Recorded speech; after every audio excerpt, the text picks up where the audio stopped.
sehen bei dem Aufeinandertreffen. Ich bin sehr aufgeregt. Die Nervosität steigt schon ziemlich gerade, weil man ja doch nicht weiß, was einen erwartet letzten Endes. Das Schlimmste, was heute passieren könnte, wäre, dass wir uns überhaupt nicht verstehen, dass das total ineinander geht. Haben wir auch. Also ich, du nicht. Also nicht so. Ja, also, aber das war eher so dieses Verrücktspiel, meine ich. Ja. Boah, ich sehe aus wie Maui. Ich finde, man sieht auf Kamera sowieso mal schlimmer aus als in real. Stimmt, du siehst gut.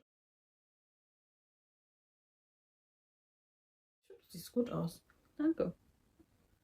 Voll gerne. Auch. Danke. Gerät.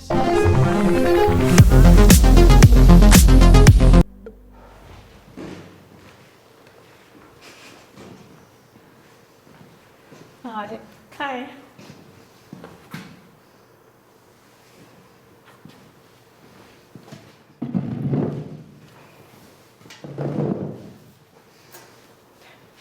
Auch nervös? Ja, irgendwie weird. Ja, das stimmt. Ich merke die Anspannung im Raum und ich kann es gut nachvollziehen. Wie geht's euch jetzt gerade? Nervös? Ja, aufgeregt. Ihr seid zu das letzte Gespräch gekommen, weil ihr Konflikte hattet in der Vergangenheit, die ihr, glaube ich, ehrlicher lösen könnt, als ihr es bisher getan habt. Und wir werden euch dabei bestmöglich unterstützen, diesen Konflikt zu lösen, zumindest eine ehrlichere Sprache zu haben. Licht. Dieses rote Licht, Leute, schlimm. Ja. Im Gepäck, die euch helfen sollen, über vergangenen Schmerz zu sprechen. Vor allem, das wird auch nicht besser. Mhm. Über vergangene Erwartungen und Wünsche, die vielleicht nicht immer erfüllt wurden. Und dann, wenn ihr bereit dazu seid, auch über die Zukunft und wie ihr euch die vorstellt. Ihr habt natürlich vor euch den Umut-Bazar. Hi, ich bin. Also da merkt man ja auch, dass es ein bisschen holprig bei der ist beim Reden. Das müssten auch mehrmals drehen. Ich muss mal sagen, man hat ja auch gemerkt, meine Haare sind da anders, weil die halt so immer waren, dass man mein Gesicht nicht sehen konnte. Und es musste korrigiert werden und so. Da merkt man ja auch, dass da musste man halt öfters ansetzen, weil das vom Setting nicht so ganz gepasst hat. Wir waren auch sichtlich nervös. Also man merkt das ja, ich gucke die ganze Zeit so runter. Weil ich habe bei diesen, wie heißt die Massage? Ja, eigentlich, es war wie so ein Haargummi eigentlich. Wie diese Telefonkabel-Haargummis so ein bisschen. Ja, diese Massage. So ein Fidget. Ja, genau. Ring, würde ich es nennen. Und damit habe ich dann ganz Zeit rumgespielt, weil ich so nervös war. Ja, und ich mit meinen Ärmeln. Ja, du machst es ja immer, wenn du nervös bist. Ja, und da merkt man halt schon, so wenn man auf die Feinheiten achtet, wie nervös man da halt war. Das war auch, glaube ich, der Moment, wo ich das mit den Haaren zur Seite gelegt habe, weiß ich noch. Da war es kurz so eine Pause und dann habe ich es noch so geflüstert, boah, ich bin voll nervös. Ich bin so richtig nervös. Und dann ist Sandra auch so, ja, ich auch. Ich so, oh mein Gott. Und dann hört man so die Redaktion im Hintergrund. Dann sagt das doch laut, wir hören euch, ihr habt Mikrofone an. Und wir so, ach ja, stimmt. Ne? Also, ja, das ist natürlich da jetzt alles nicht drauf, wie das halt war im Hintergrund. War aber schon witzig. Ja. Diplompsychologe, Psychotherapeut, Paartherapeut und ich stehe heute Eiko und Sandra bei ihrem Gespräch zur Seite. Wenn ich den Eindruck habe, dass die vielleicht aneinander vorbeireden, dann kann ich mich einschalten. Oder die beiden können mich reinbassern. Wenn ihr bereit seid, dann lasse ich euch alleine und dann redet ihr erstmal über den vergangenen Schmerz. Okay? Ich lache fast. Man muss dazu sagen, wir sind beide, haben so ein bisschen Probleme damit, sehr ernst zu sein, so auf Knopfdruck. Und wir mussten da ja jetzt tatsächlich ernst sein, weil es wäre jetzt schon komisch rübergekommen, wenn wir mit einem Konflikt dahin kommen und lachen uns die ganze Zeit an, so ein bisschen halt, ne? Ja. Und das merkt man total uns beiden an, also wenn man uns kennt, dass wir da in dem Moment unterdrücken mussten zu lachen, weil wir so nicht wussten, wohin mit uns. Ja, aber so ich finde, das merkt man eigentlich immer, wenn die Gespräche losgingen. Ja. War ja so eine Pause zwischen uns und wir haben uns dann angeguckt. Wir haben uns dann konkret nicht angeguckt, sondern aneinander vorbeigeschaut, weil wir es so schwierig fanden, dann doch ernst zu bleiben. Es ist ein ernstes Thema, aber es ist trotzdem schwierig, weil bei Sandra ist das so, ich habe das Gefühl, ich könnte eigentlich immer lachen, wenn ich neben ihr bin. Geht mir aber genauso. Ja, ne, das ist halt schon problematisch, wenn man dann ernste Themen schon besprechen möchte. Und das ist man dann noch in so einem Umfeld, wo das so ein bisschen, ja, wo das halt auch ernst wirklich verarbeitet werden soll. Also ich hatte damit sehr große Schwierigkeiten. Mir wurde auch bei einigen Aufnahmen gesagt, ich soll bitte aufhören zu lächeln, also ohne Lächeln es versuchen, weil es mir so schwer fällt, nicht zu lächeln und nicht zu lachen in der Situation. Das wurde mir echt oft gesagt. Ja. Ich finde, das ist aber auch manchmal so ein Mechanismus, um diese Nervosität irgendwo zu überspielen, zu überstehen, dass das nicht so an einen rankommt. Ich habe das tatsächlich auch so, wenn ich zu einem bestimmten Punkt überfordert bin, dann lache ich auch. Kennst du das? Ja, kenne ich. Dann muss ich halt irgendwie auch lachen. Weil Ich kann mich auch an sehr viele Situationen in der Schule erinnern. wo man einfach dann so lacht und man so denkt, so, ey, komm, bringt jetzt nichts mehr. Also, Deswegen, du hast, glaube ich, irgendwann auch an mir vorbeigeguckt Ja. extra, damit das so aussieht, als würdest du mich angucken. genau. In dem Moment weiß ich, da habe ich gedacht, so, boah, schiele ich gerade. Oh Mann, ey. Ich fand das so schwierig mit den Kameras. Also, Ja, weil man ich finde, zum Ende hin konnte man die relativ gut ausblenden. ja. Aber gerade am Anfang war das sehr schwer, Mhm. die auszublenden. Und auch in den Teilen, die später wahrscheinlich jetzt noch kommen werden, wo die mit den Kopfhörern kam, wo wir die Einschätzung geben mussten. Ja. Da wurde halt vorher auch noch umgebaut. Ja, genau. Und dann wurde es umso schwerer, fand ich, die wieder auszublenden. Mhm. Du hattest das dann gerade immer so ausgeblendet, dann wurde umgebaut. Und dann war so, ach scheiße, sie sind wieder da. Ich fand es auch schwierig bei den Kopfhörern tatsächlich, wenn dann die Musik dann lief und so. Man sollte ja nicht in die Kamera gucken. Ja. Aber ich konnte dich nicht angucken, weil ich dann lachen musste. Und ich wusste nicht, wohin ich gucken sollte halt die ganze Zeit. Und zu der Musik möchte ich noch eine Anmerkung machen, das letzte Gesprächsteam. Das war ja schon eine emotionale Sache. Und ich weiß ja nicht, wie das bei den anderen Leuten, die da teilgenommen haben, war. Aber das war so eine emotionale Sache.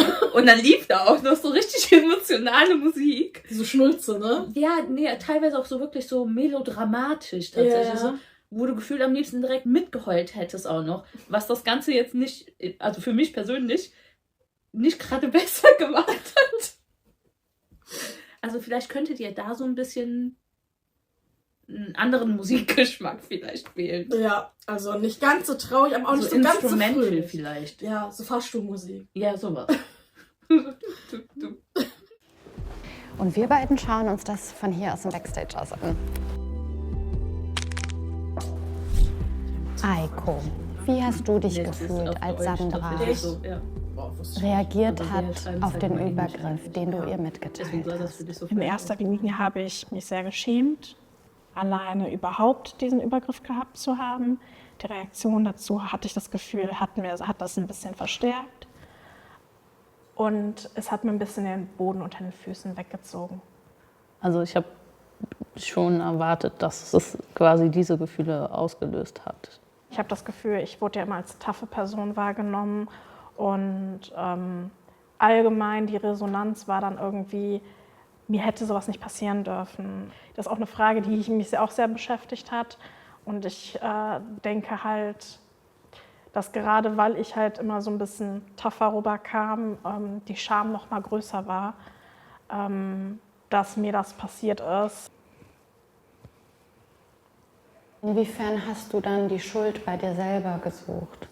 Ich habe die Schuld stark bei mir selbst gesucht, weil obwohl ich verneint habe in der Situation, habe ich es ja nicht geschafft, in dem Sinne für mich so. Nicht ganz wichtig zu sagen, ich sag ja, es ärgert mich, dass ich das nicht erkannt habe. Dass das nicht bei mir angekommen ist. Und ich weiß nicht, ob das jetzt noch kommt oder ob ich das einfach damals nicht gesagt habe. Aber das ist ja nicht darauf bezogen, ich ärgere mich, weil ich nicht gemerkt habe, dass dich das betrifft oder, wie sagt man, beschäftigt. Sondern mich ärgert das, dass ich es nicht gemerkt habe, was ich getan habe. Ja, das kommt da nicht gut raus. Aber ich kann mich halt nicht mehr erinnern, habe ich es nicht so gesagt? Ich hätte eigentlich gedacht, dass du es gesagt hättest.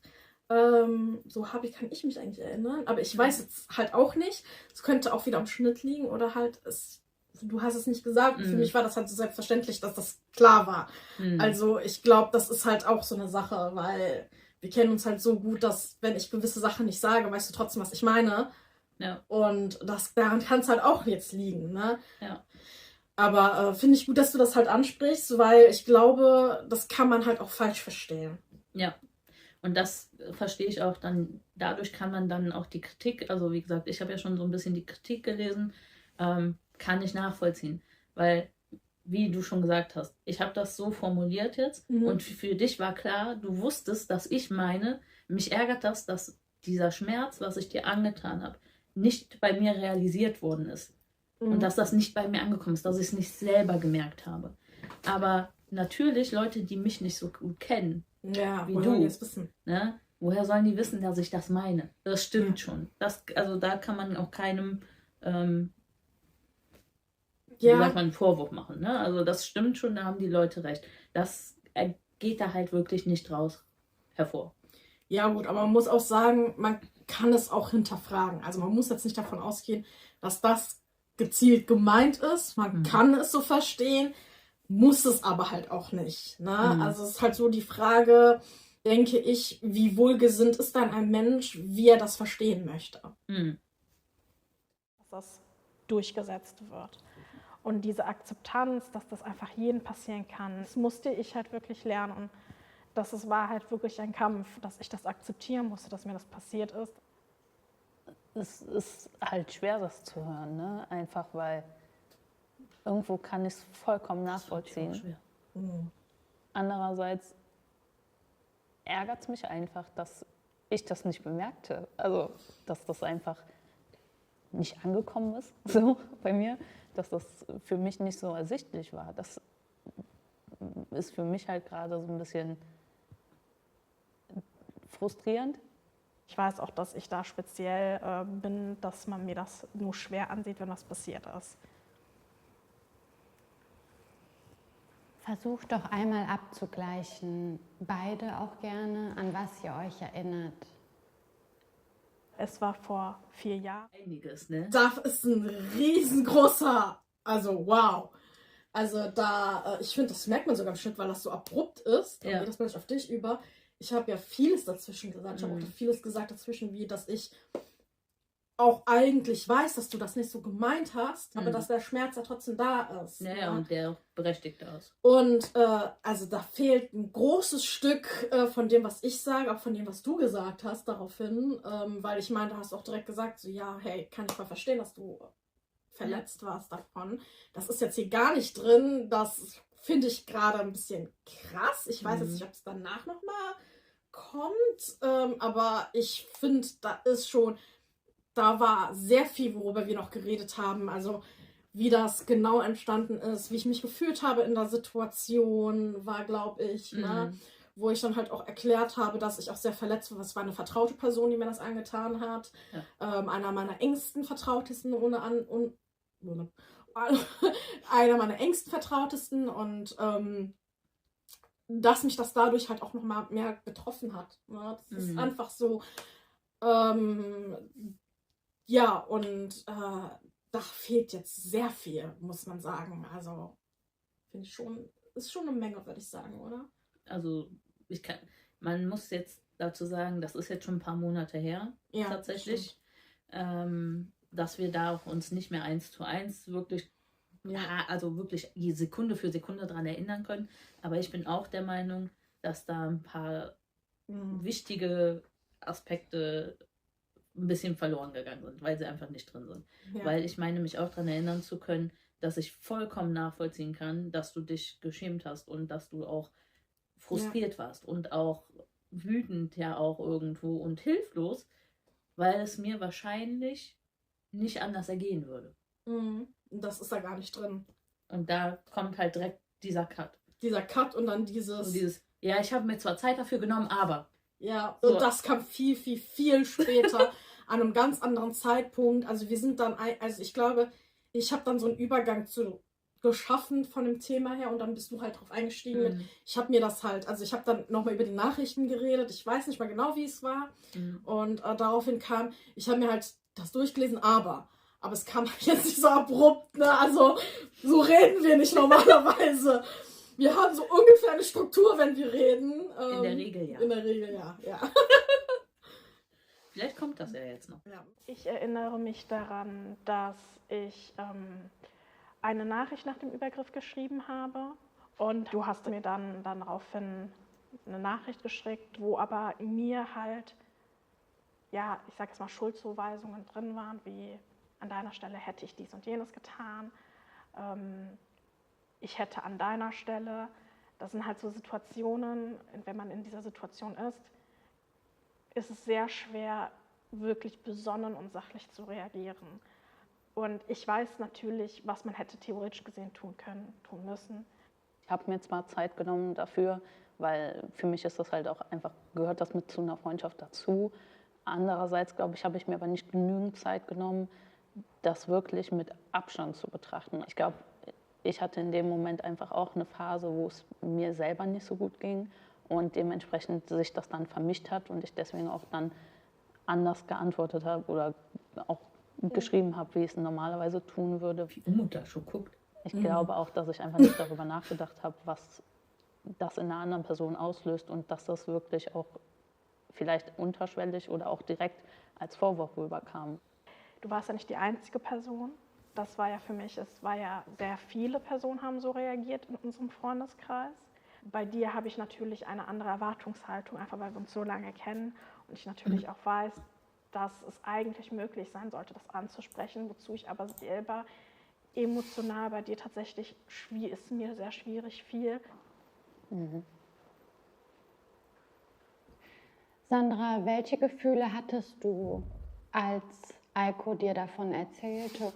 Ich glaube, das erste Gefühl war sowieso erstmal Überraschung. Also weil man sowas halt nie irgendwo ahnt oder man hofft es ja auch einfach, dass es nie irgendwem passiert. Dann auch Überforderung, weil man irgendwo ja das nicht verhindern konnte. Das war für mich dann so, glaube ich, eher so ein bisschen das also wirklich so zu blockieren, das gar nicht so nah an mich ranzulassen. Warum diese Reaktion? Warum Abwehrmechanismus?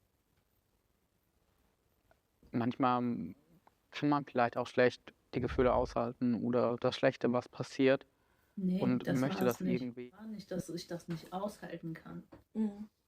Ich habe das abgeblockt, weil es mich zusätzlich, und ich weiß, dass man das in der Freundschaft, dass das schwierig ist, aber manchmal, und das klingt jetzt in diesem Zusammenhang total falsch, aber manchmal muss man halt auch irgendwo so ein bisschen egoistisch sein, weil ich habe halt in dem Moment gemerkt, es ist so viel passiert bei mir auch, mit dem ich einfach nicht zurechtgekommen bin in dem Moment. Und das war ja noch eine Stabilität irgendwo, die ja dadurch dann auch weggebrochen ist. So, weil ich glaube, ja gut, du weißt es, die anderen nicht, aber für mich warst du auch immer ein Anker. Ja. So, und ich glaube, auch andersrum war das die meiste Zeit so. Und wenn dann dieser gefühlt einer der einzigen Anker, die du hast, quasi noch wegfällt, dann versuchst du, glaube ich, also ist das so eine automatische Reaktion von manchen Menschen, also natürlich nicht von allen, aber dass du erstmal versuchst, das auszublenden und abzublocken, einfach aus Selbstschutz. Also ich kann auch auf jeden Fall sagen, das ist ein Phänomen, das ist auch allseits bekannt in der Psychologie. Ich habe ja schon mit einigen Therapeuten darüber geredet. Es ist tatsächlich so, ich habe die Erfahrung gemacht, dass Frauen sehr viel extremer darauf reagiert haben, mir gegenüber auch verständnisloser und auch eher Victim Blaming begangen haben, auch viel extremer, wie gesagt, ne, wo ich dich komplett rausnehme. Und es ist tatsächlich so, mir wurde das so erklärt, dass erstens können sich Frauen da viel besser hineinfühlen, weil die das irgendwo schon mal kennen, hören, sich da gut hineindenken können oder ihnen das schon mal geläufig war, dass sie fast in so einer Situation waren. Ne? Und dadurch, dass die sich halt so ein bisschen da hineinfühlen, kommt halt dieser Schutzmechanismus, wo man alles wegdrückt. Dass man dann so sagt, nee, ich muss mich selbst beschützen und das ist in erster Linie ja auch nichts Falsches. Also wenn mir etwas zu viel ist, ist es ja nicht falsch zu sagen, hey, stopp, ich kann gerade nicht mehr, ich muss gerade kurz auf mich gucken. Nur die Art, wie man es macht, ist eine Frage. Ne? Da war jetzt diese Situation natürlich unglücklich, aber es ist tatsächlich ein, würde ich sagen, normaler Schutzmechanismus, wo man hingeht und erstmal sagt, so stopp, das ist mir gerade zu viel. Ne? Also ich sag mal ganz krass, ich hatte schon Fälle, da hat eine Person mir dann gesagt, so, ach, dann bist du ja gar nicht so eine starke Person, wie ich dachte. Ja, kennst die Person ja? Von Erzählungen auf jeden Fall. Damit hat die Person eigentlich versucht, auch die Schuld auf mich abzuwetzen, sage ich mal, um die Schuld bei mir zu sehen, damit sie sich in Sicherheit wiegen kann, hey, mir kann sowas gar nicht passieren, weil ich stärker bin. Ne? Ich habe sie mal auf den Boden der Tatsachen danach zurückgeholt, ne, weil sowas lasse ich mir nicht bieten. Zum Glück habe ich auch nichts mit der Person zu tun, aber das ist eine andere Geschichte. Aber man muss halt sagen, diese Reaktionen sind leider relativ normal vom Verhalten her. Die Frage ist halt, wie reagiere ich darauf besonnen, ne, und reflektiert.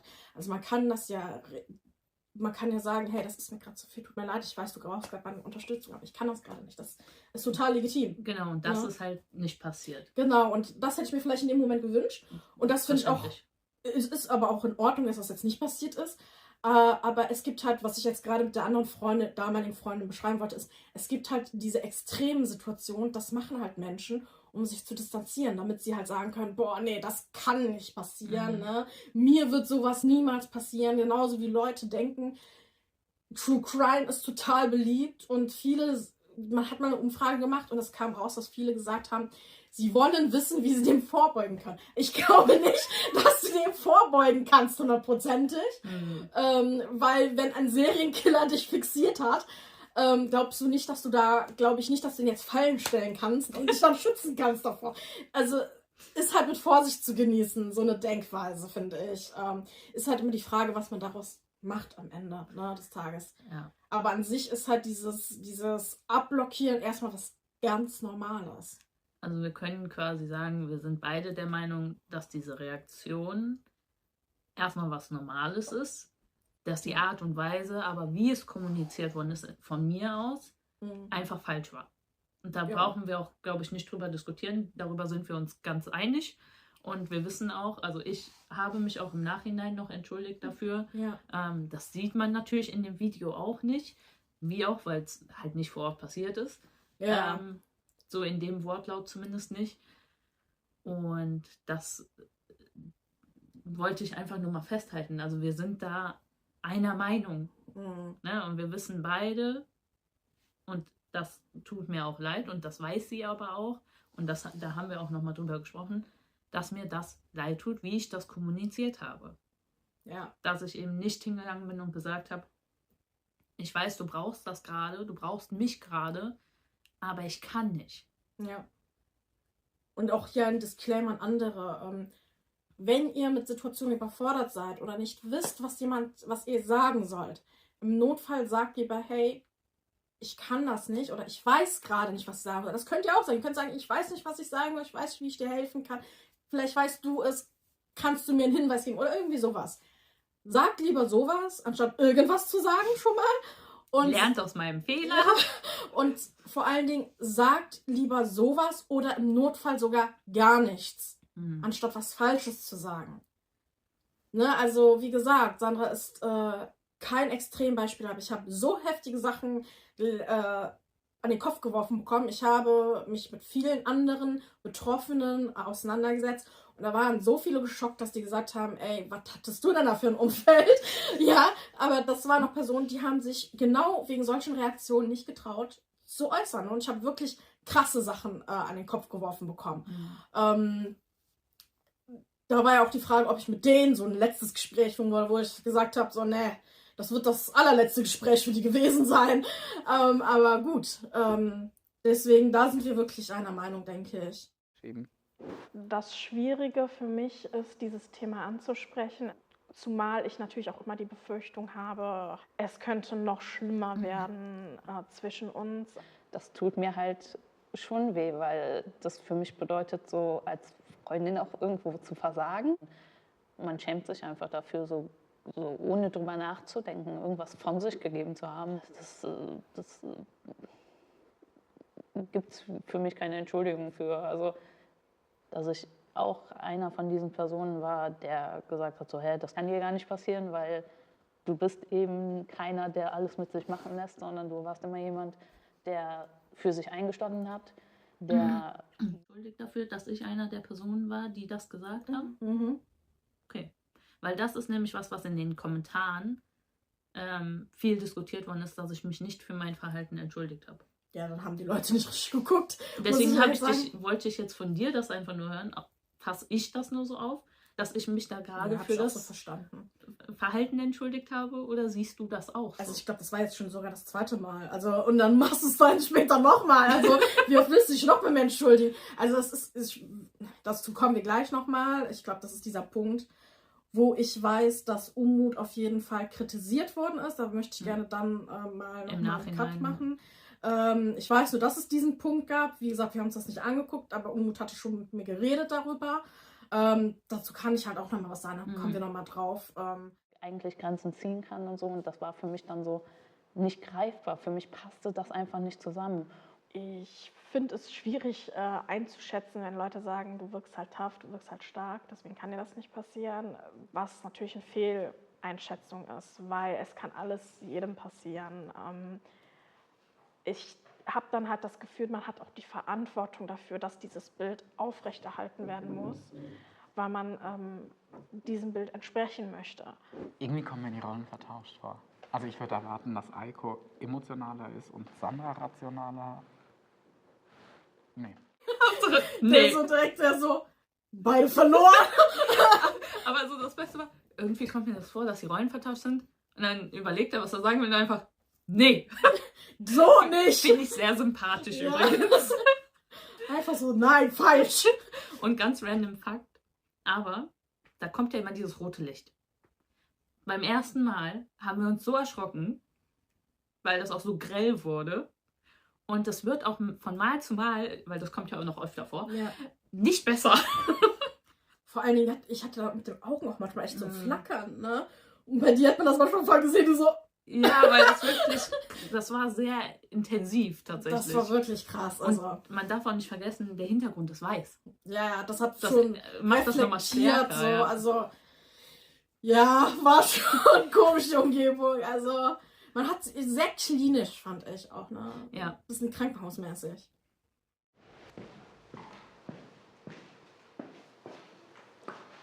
Können wir mal euer Handy in die Mitte strecken? Bitte? Warum zittert ihr beide? Obwohl wir uns so lang kennen, denke ich, ist es halt schwierig, sich so emotional nackig zu machen, wie wir es gerade tun. Was passiert gerade bei dir? Was macht dich traurig? Man kann das teilweise gar nicht in Worte fassen, was da in einem gerade vorgeht. Diese Situation quasi ja nochmal aufgewühlt wird, wo man sich vielleicht nicht so mit auseinandersetzen wollte auch. Schämst du dich gerade? Sehr. Und ich glaube, das merkt man auch. Ich kann mich erinnern, wie du meintest, wow, du bist voll emotional gerade. Dich wühlt das voll auf. Mhm. Wofür schämst du dich dann? Einfach dieses komplette Verhalten einfach, was man hätte halt besser wissen. Das ist auch total schwierig, weil ich saß da, ich sehe meine Freundin weinen und der erste Impuls war, ich will aufstehen und sie in den Arm nehmen. Und ich kann es halt nicht, ich muss in diesem Setting bleiben und irgendwie ist das ein sehr emotionaler Zustand und gleichzeitig sehr distanziert. Und ich fand das halt schwierig, weil ich sage jetzt mal, die Form, wie wir normalerweise kommunizieren, ist in der Hinsicht ja viel näher, ne, so closer, auch sehr emotional, aber halt nicht so distanziert. Und da wusste ich halt wirklich nicht, was mache ich jetzt hier so auf der anderen Seite des Tisches. Überforderung. Genau, und da war einfach wirklich dieses, ich kann nicht aufstehen und sie in den Arm nehmen. Ich kann ja nicht sagen, so, hey, ja, das ist scheiße gelaufen, aber shit happens, ne? Ich wollte es einfach nur mitteilen.